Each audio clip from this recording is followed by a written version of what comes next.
कहीं हम सभी परिस्थितियों में बंधे हैं। और यह परिस्थितियां कैसे उत्पन्न होती हैं? हमारे जो चित्त में संस्कार हैं, वह संस्कार प्रकट होते हैं, और जब वो संस्कार इस प्रकृति की सिचुएशन से मैच होते हैं, तो वह जो सिचुएशन है उसमें हमारा मन बह जाता है। और जब वो मन बहता है तो आत्मा को भी अपने साथ ले जाता है। ना चाहते हुए भी हम उस कार्य में संलग्न हो जाते हैं। चाहे उससे हमें सुख प्राप्त हो, चाहे दुख प्राप्त हो, हम उस कार्य में संलग्न हो जाते हैं, उतारू हो जाते हैं उस कर्म को करने के लिए। हमारी वृत्तियां इतनी प्रबल हो जाती हैं कि वह मजबूर कर देती है हमें कार्य को करने के लिए। और इन्हीं वृत्तियों की जो मजबूरी है, इसी को मोह कहा गया है। कि हम एक चीज से इतना ज्यादा अटैच हो जाते हैं कि उसके बिना अपने आप को अलग नहीं पाते, हम अपने अस्तित्व को ही भूल जाते हैं। अर्थात में मोह हो गया। मोह और प्रेम में अंतर है। प्रेम स्वतंत्र करता है, परंतु मोह बंधन में। इसीलिए सदगुरु में प्रेम होना चाहिए, मोह नहीं होना चाहिए। सदगुरु के शरीर से मोह नहीं होना चाहिए, सदगुरु के में प्रेम होना चाहिए, सत्ता में प्रेम होना चाहिए। उस सत्ता में प्रेम होगा तो स्वतंत्रता प्राप्त होगी। जो जीवन है ये आनंदमय बने। तो इन बातों को समझने की आवश्यकता है। हमारा जो जीवन है वह स्वतंत्र बने, स्वतंत्र ना बने, इन बुद्धियों में ना फंसे। हम अगर चित्त के संस्कार में फंस गए तो त्रुटियां हमें घेर लेंगी, संसार का मोह माया दुख हमें घेर लेगा। और क्या प्राप्त होगा? क्लेश प्राप्त होगा। और उस क्लेश से क्या होगा? नए संस्कार उत्पन्न होंगे, नए संस्कार फिर हमारे चित्त में भरेंगे, और फिर करते करते ये जो बंधन है, ये जन्मों जन्मों का अनंत बंधन हमारा बनता है। तो यहाँ पर हमें स्पष्ट प्रतीत होता है कि सदगुरु की हमें कितनी आवश्यकता है। अगर हमें सदगुरु प्राप्त नहीं होगा तो भक्ति तो छोड़िए, या आम जीवन जीना भी आज के समय में कठिन है। आज किस व्यक्ति के जीवन में स्ट्रेस नहीं है? किस व्यक्ति के जीवन में असंतुष्टि नहीं है? कोई भी संतुष्ट नहीं है, क्योंकि हम मन के बांधे चल रहे हैं। हम मन की इच्छाओं को पूर्ण करने में लगे। क्या कभी हमने अपनी आत्मा को संतुष्ट करने का सोचा? नहीं सोचा। क्या हमने सोचा कि हम ऐसा कर्म कि हमारी आत्मा में संतुष्टि? तो संतुष्टि कैसे होगी? संतुष्टि तब होगी जब सदगुरु के बताए हुए मार्ग पर चलेंगे। इसीलिए सदगुरु की और हम सभी कितने हैं, यह सदगुरु सत्ता हमें स्पष्ट प्राप्त है। इसीलिए सदगुरु को ही प्रभु कहा गया है। साहिब सदगुरु एक है, भेद न राम है। सदगुरु और प्रभु में कोई भेद नहीं, और केवल सुख ही परमानेंट होने वाला है। तो आज हम सभी भाग्यशाली हैं। सदगुरु सत्ता हमें स्पष्ट प्राप्त है। वह सदगुरु सत्ता हमें योग के मार्ग के द्वारा प्रभु से मिलाने के लिए अवतरित हुई, और हमें इतना सुलभ मार्ग दिया है सत्संग और साधना का। अपनी वृत्तियों को कहीं न कहीं रोकने का मार्ग सेवा है। जब हम सेवा तो क्या होता है, हम एक लक्ष्य निर्धारित हमें करके दे दिया जाता है सदगुरु के द्वारा कि तुम्हें ये सेवा करनी है, तुम्हें डब्बा वितरण की सेवा करनी है, तुम्हें प्रचार की सेवा करनी है, तुम्हें कॉलिंग की सेवा करनी है।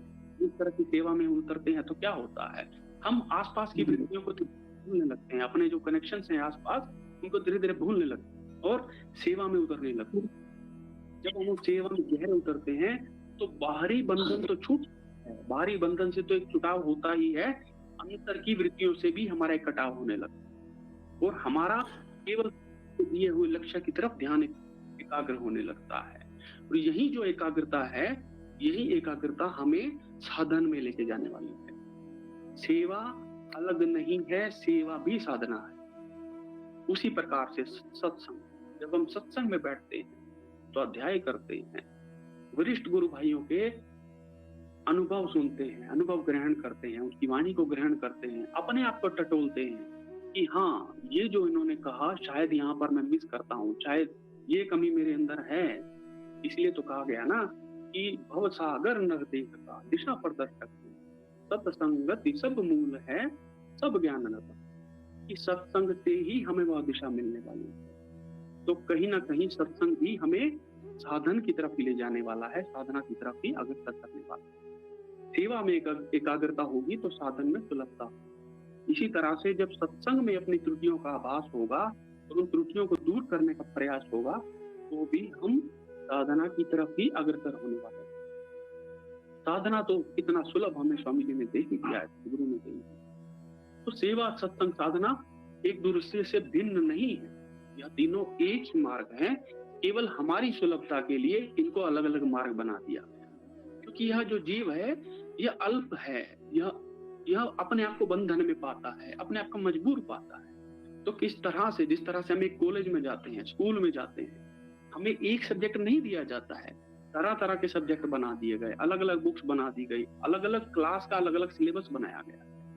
अगर हमें कह दिया जाए कि नर्सरी से +2 का सिलेबस हमें एक साथ पढ़ना है, तो हम नहीं पढ़ पाएंगे, हम लोगों के लिए वह कठिन हो जाएगा, क्योंकि यह जो इंद्रियों की ग्रहण करने की शक्ति है यह भी लिमिटेड है।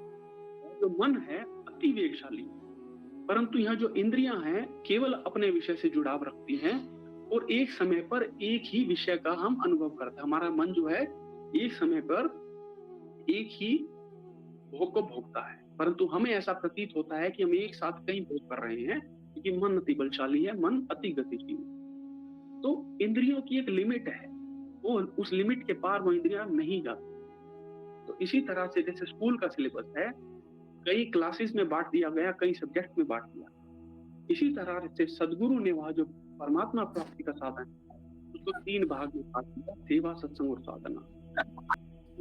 सेवा से होगा तो नहीं होगा, केवल सत्संग से होगा तो नहीं होगा, केवल साधना से होगा तो नहीं होगा, तीनों का समन्वय कर कर हमें चलना पड़ेगा।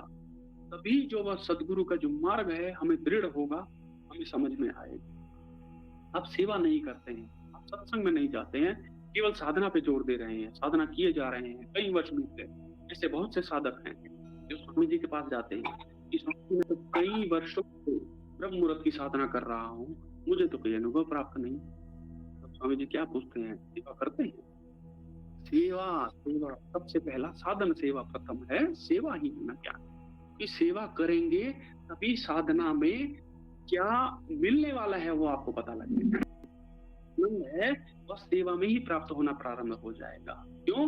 क्योंकि सेवा में इंद्रियों की जो चेतना है संकुचित होगी, जो हमारी इंद्रियां हैं वह एक लक्ष्य की तरफ लगेंगी और कहीं ना कहीं हमारे अंदर की त्रुटियां हैं, हमारे अंदर का अभिमान है वो टूटने लगेगा।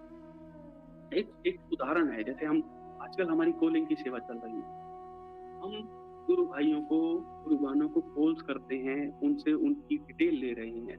अब कई बार क्या होता है, कुछ लोग नहीं जुड़े हैं या बहुत अच्छे से नहीं, उनका भी हंगम योग से जुड़ाव है, तो वह लोग कुछ अपशब्द भी हैं। अब अगर आप वहां पर संयम रखेंगे, क्योंकि आप जब कॉलिंग सेवा करते हैं आप आश्रम को वहां अगर आप संयम रखेंगे, अपने आप को संयमित होकर चर्चा करेंगे, तो कहीं ना कहीं आपके अभिमान पर चोट लग रही है। तो यही चोट मारना ही सदगुरु का काम है, सोने से चोट मार कर ही गहना बनता है। सदगुरु हमें कहीं ना कहीं वह गहना बनाना चाहते हैं, इसीलिए हमें सेवा में लगे। फिर जब सत्संग होगा तो सेवा का मर्म समझ में आएगा कि सेवा करने से मुझे क्या लाभ प्राप्त हुआ या क्या लाभ प्राप्त। तब जाकर जब आप साधना में उतरेंगे तो आपको पूर्ण रूप से वह ज्ञान प्राप्त होगा जो सदगुरु आपके अंदर उतारना है। वह ज्ञान क्षणिक है, सदगुरु के हाथ आए आपका, तो आपको तीनों मार्ग पे संयमित होकर चलना पड़ेगा। बना तो नहीं कहूंगा, कभी दृढ़ साधक या दृढ़ शिष्य बने, दृढ़ सेवक बने, सत्संग में रुचि रखें, हर सत्संग में अपने आप को रखें।